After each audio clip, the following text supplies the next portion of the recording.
The crystal champagne flute trembles in my hand as I stand at Claire's engagement party. A room glowing with perfect flowers and practiced smiles. Everyone seems to float through their roles, except me. My phone shows 7:45 p.m. in Zurich. Logan should be done with his meeting. My mother, with that polished public voice, steers a couple toward me. "This is Julia," she says, pearls glinting. Polite greetings, then they move on. Laughter drifts from around the corner.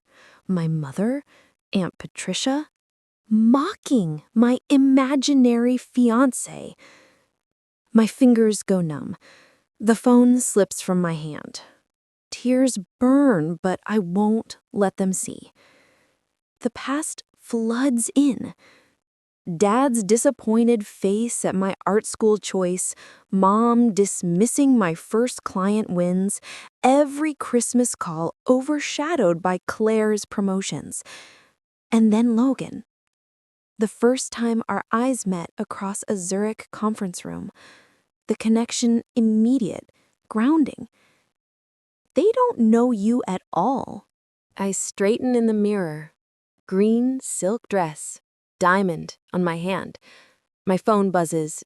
Finished early, missing you. Years of chasing approval suddenly feel irrelevant. Claire calls for the toast. I slip my phone into my clutch, shoulders back. Every step toward the microphone carries the weight of a long-deferred decision. When two people find each other, I begin, letting my gaze sweep the room. They deserve a foundation of belief and support. Some of us build our lives while whispers follow behind closed doors. Here's to those who succeed anyway. Applause rises, hesitant. Aunt Patricia's silk rustles judgmentally. My mother's smile falters. Maria whispers, "They've been saying this for years." Texts scroll across her phone. Maybe she needs therapy. No real career. My father mutters, "It's just a phase." Years of dismissal crashing against the quiet, undeniable reality of my life. The faint whir of helicopter blades cuts through the evening air, slicing through polite conversation and the clinking of glasses. My mother's head snaps up, recognition flashing in her eyes. The sound carries a message she wasn't expecting. I move toward the terraced doors, each step light, deliberate. "Julia, where are you going?" my mother asks. Gentle, but her voice betrays tension.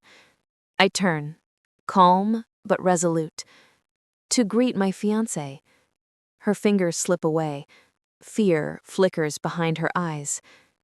The helicopter appears over the tree line, sleek and black against the purple dusk. Landing lights sweeping across the manicured lawn. Guests freeze, eyes widening. Claire looks confused. I take a slow sip of champagne. The moment I orchestrated unfolds perfectly. He greets Claire and her fiancé graciously, producing a small engagement gift, first-class upgrades for the Maldives, genuine smiles all around. Logan guides me back inside, hands steady at my back, our presence parting the crowd like water. My father steps forward, intrigued but wary.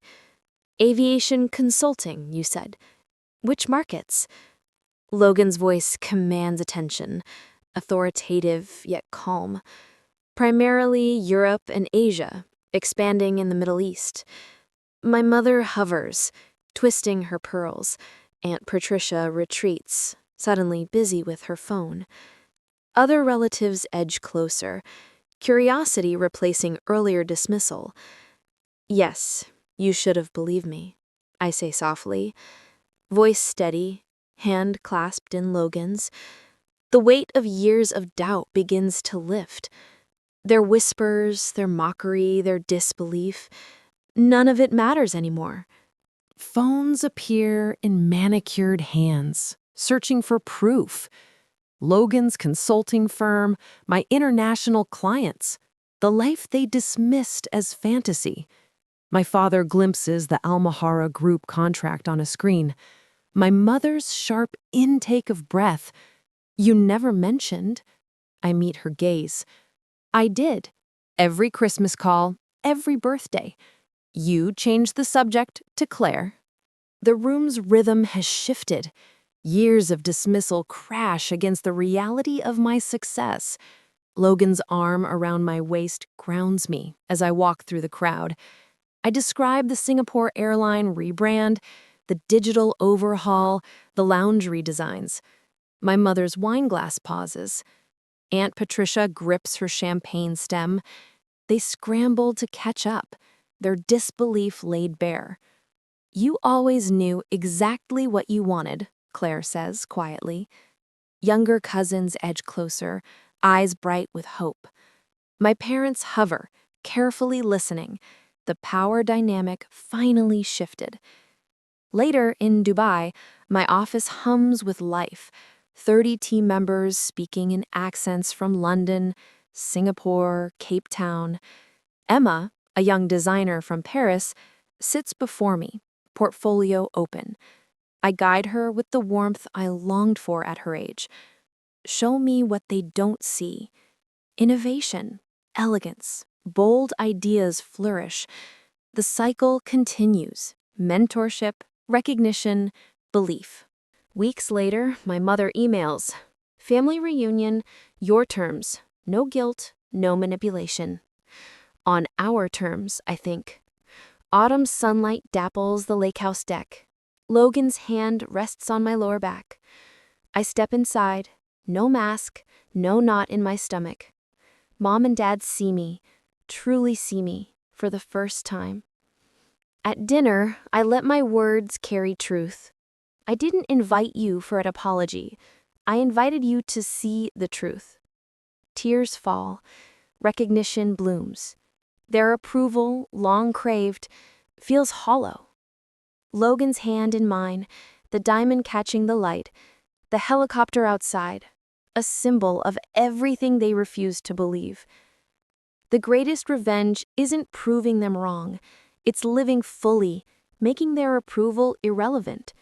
I study their faces, the city lights glittering below, the paths we each choose, the life I've built. Somewhere in Paris, Emma works on her campaign. In Dubai, my team prepares the next presentation. In America, my mother finally sees her daughter. One truth at a time, we evolve. Sunlight floods my Dubai office, glinting off the abstract tapestry I brought from Istanbul. Logan appears in the doorway, 2 steaming cups of Earl Grey in hand.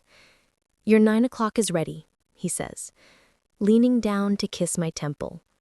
The scent of the tea and the warmth of his touch grounds me. Emma, my young design mentee from Paris, sits nervously at the desk, portfolio open.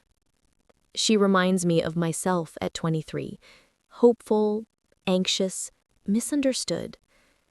Show me what they don't see, I say softly, voice steady but encouraging. Her ideas unfold on the screen, bold, elegant, modern yet timeless.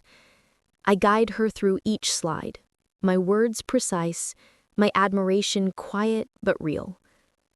Beyond the glass walls, my team hums like a living organism. Voices rise and fall in English, Arabic, French, Mandarin, a symphony of creativity I built from scratch. Each glance at my team reminds me how far I've come. No one dismissed me here. No one whispered doubts. Hours pass in mentorship, planning campaigns, and refining global strategies. I watch Emma's confidence bloom with every suggestion, every validation. The cycle comes full circle. The young woman I was, the career they mocked, now shaping the next generation. During a brief pause, my phone buzzes. An email from my mother. Subject, Family reunion, your terms. No guilt, no pressure, just an invitation. My lips curve into a small smile. Logan slides an arm around my waist from behind. On our terms, he says, and I nod. I have learned how to define my own boundaries, and this is victory. Evening falls over Dubai. I stand by the floor-to-ceiling windows, watching city lights dance across the skyline. My mind drifts to Paris, where Emma continues her work, and to the life I've built, a life of creativity, independence, and truth. The helicopter, the whispers, the doubts, they are no longer weights.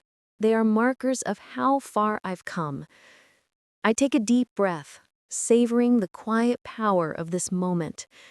The future is ours to shape, and I am finally the woman I was meant to be, confident, seen, and unstoppable. 6 weeks later, autumn sunlight dapples the lake house deck. Logan's hand rests warm against my lower back as we climb the familiar steps. No tension, no masks. The door opens before we reach it. Mom and Dad stand at the threshold, faces uncertain, open, finally willing to see me. Not the image they thought they knew. Inside, the room smells of fall and flickering candles. Dinner begins quietly, the conversation tentative but charged. I let my words carry truth without accusation. I didn't invite you for an apology, I say, voice calm, unwavering. I invited you to see the truth. My mother's eyes glisten. Tears streak her carefully applied makeup. Dad's rigid posture softens, the first sign of real acknowledgement after years of dismissal. After dinner, I guide them through Bennett Global Branding. 30 team members rise in greeting. "Good morning, Julia," they chorused, in accents from around the world. My parents watch, finally absorbing the scale of what I've built, the clients, campaigns, awards, and projects they once deemed impossible. Their expressions shift from skepticism to cautious pride. Later, on the rooftop overlooking the city, the lights reflecting like stars, I reflect on the journey. Every whisper, every doubt, every judgment, they were markers, not definitions. Logan's hand finds mine, fingers intertwining, grounding me. The greatest revenge isn't proving them wrong. It's living fully so that their approval becomes irrelevant. In Paris, Emma refines her restaurant campaign. In Dubai, my team prepares for tomorrow's client presentation. In America, my mother slowly learns to see her daughter clearly. Across oceans and offices, across hearts and minds, we evolve, one truth at a time. That night, standing on the balcony with Logan, city lights jeweling the darkness below, I think of the girl who once believed proving her worth could fix everything. Now I know it was never about proving anyone wrong. It was about being right with myself, free, seen, complete.